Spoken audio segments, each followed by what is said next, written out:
প্রত্যেক দিনের মতন আজকে আবারও একটি রেসিপি নিয়ে আপনাদের সামনে হাজির হলাম। আজকে উচ্ছে আর ডিম দিয়ে দুর্দান্ত স্বাদের একটি রেসিপি আপনাদের সাথে শেয়ার করব, যেটা রুটি ভাত দুইয়ের সাথেই খেতে লাগবে অসাধারণ। নমস্কার বন্ধুরা, মাই কিচেন মাই ব্লগে সবাইকে আবারও একবার স্বাগত। আজকের রেসিপি বানানোর জন্য এখানে আমি বেশ কিছুটা পরিমাণ উচ্ছে নিয়ে নিয়েছি। তো উচ্ছেগুলি কিভাবে কেটে নেব আজকের রেসিপির জন্য সেটাও আপনাদের সাথে শেয়ার করে দিচ্ছি। তো উচ্ছেগুলি দেখুন, দুই সাইডটা কেটে নিয়ে তারপরে মাঝখান থেকে টুকরো করে নিয়ে ঠিক এইভাবে লম্বা লম্বা করে কেটে নিয়েছি। তবে আপনারা আপনাদের পছন্দ মতন পিস করে কেটে নিতে পারেন, আর আপনাদের যতটা প্রয়োজন ততটাই কিন্তু উচ্ছে ব্যবহার করতে পারেন।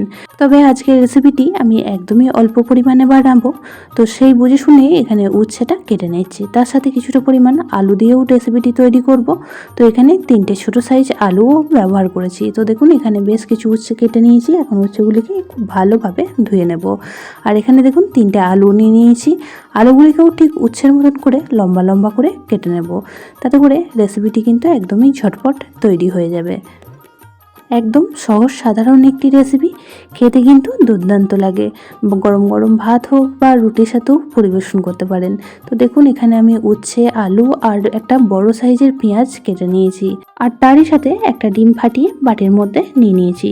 তো সম্পূর্ণ রেসিপিটি দেখার অনুরোধ রইল, নাহলে বুঝতে পারবেন না কোন পর্যায়ে কী মশলা ব্যবহার করেছি। তো এখন গ্যাসের মধ্যে একটা কড়া বসিয়ে দিয়ে দিয়েছি এখানে পরিমাণ মতন সাদা তেল। রেসিপিটি আমি সাদা তেলেই বানিয়ে নিচ্ছি, আপনারা চাইলে সর্ষের তেলও তৈরি করে নিতে পারেন। তো তেল গরম হয়ে গেলে এখানে ফোড়নে ব্যবহার করেছিলাম 1/2 চামচ রাঁধুনি আর 1/2 চামচ গোটা জিরে।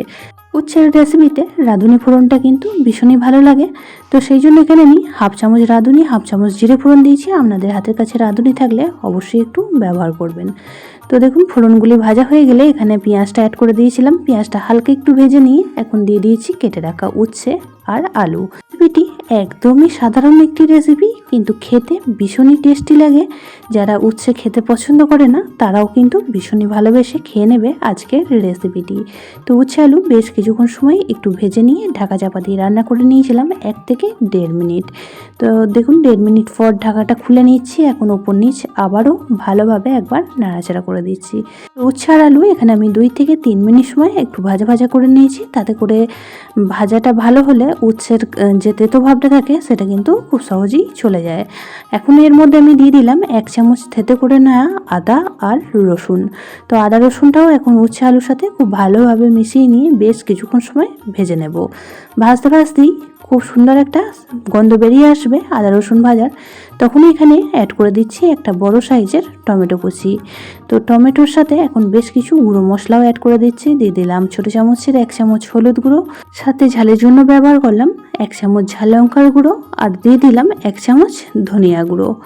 দিয়ে দেবো এখন পরিমাণ মতন লবণ। লবণটা দিলে টমেটোটা খুব সহজেই কিন্তু নরম হয়ে যাবে। তো এই পর্যায়েই লবণটা অ্যাড করবেন। তো খুব ভালোভাবে এখন সমস্ত উপকরণগুলি মিশিয়ে নিচ্ছি। মেশানো হয়ে গেলে গ্যাসের ফ্লেম লো টু মিডিয়ামে রেখে ঢাকা চাপা দিয়ে আবারও 2 মিনিট সময় রান্নাটি করে নেব। তাতে করেই টমেটোটা খুব সুন্দরভাবে নরম হয়ে যাবে।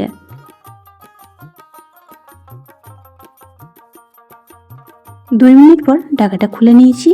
এখন কিন্তু টমেটোগুলি খুব সুন্দরভাবে নরম হয়ে গিয়েছে, আর টমেটোটা থেকে যে জলটা বেরিয়ে এসেছে তাতে করে কিন্তু আলু উচ্ছে খুব সুন্দর মতো সিদ্ধও হয়ে গিয়েছে। তো বেশ কিছুক্ষণ সময় এখন নাড়াচাড়া করে একটু ভাজা ভাজা করে নেব। যে টমেটোগুলি একটু গোটা গোটা লাগছে, খুন্তির সাহায্যে এইভাবেই কিন্তু একটু চেপে দেবো। তাতে করে কিন্তু খুব ভালোভাবে উচ্ছে আলুর সাথে মিশে যাবে। পুরনো বন্ধুরা সবসময় আমার পাশে থেকে আমাকে এতটা সাপোর্ট করে এগিয়ে নিয়ে যাওয়ার জন্য অনেক অনেক ভালোবাসা। যে সকল নতুন বন্ধু আজকে ফার্স্ট টাইম চ্যানেলে ভিজিট করেছেন আর আজকের ভিডিওটি দেখছেন, তাদের কাছে অনুরোধ রইল চ্যানেলটি সাবস্ক্রাইব করে পাশে থাকা বেল আইকনটির অল প্রেস করে দেবেন। তাহলে আমি যখনই কোনো ভিডিও দেব নোটিফিকেশন সবার আগে আপনাদের কাছে পৌঁছে যাবে। এই পর্যায়ে উচ্ছে আলু খুব সুন্দরভাবে সিদ্ধ হয়ে গিয়েছে, আর রেসিপিটিও একদম ভাজা ভাজা হয়ে গিয়েছে। এই পর্যায়ে এখন ডিমটা দিয়ে দিচ্ছি। আপনারা চাইলে ডিমটা আগে ভেজেও এই পর্যায়ে ব্যবহার করতে পারেন, তবে আমি এই রান্নার সাথে সাথেই কিন্তু ডিমটা দিয়ে দিলাম। তাতে করেও রেসিপিটি খেতে খুবই ভালো লাগবে। তো ডিমটা একটু নাড়াচাড়া করে নিয়ে এর মধ্যে দিয়ে দিচ্ছি খুব সামান্য পরিমাণ একটু হলুদ গুঁড়ো আর খুব সামান্য পরিমাণ একটু লবণ। এখন উচ্ছে আলুর সাথে ডিমটা খুব ভালোভাবে মিশিয়ে নেব। মেশানো হয়ে গেলে বেশ কিছুক্ষণ সময় কিন্তু আবারও ভাজা ভাজা করে নিতে হবে। বন্ধুরা, রেসিপিটি কিন্তু ভীষণই সুস্বাদু তৈরি হয়। যদি এইভাবে না বানিয়ে খেয়ে থাকেন তো অবশ্যই একবার এই পদ্ধতিতে বানিয়ে খেয়ে দেখবেন। আশা করছি সকলের খুবই ভালো লাগবে।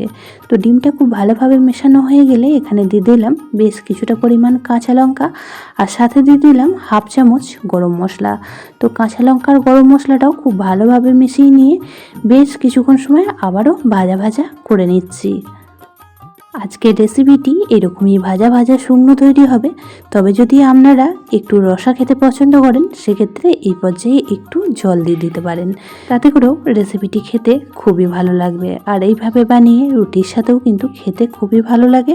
তো রেসিপিটি আমাদের একদমই তৈরি হয়ে গিয়েছে। এখন গ্যাসের ফ্লেমটা অফ করে দেব আর একটা পাত্রে সার্ভ করে দিচ্ছি।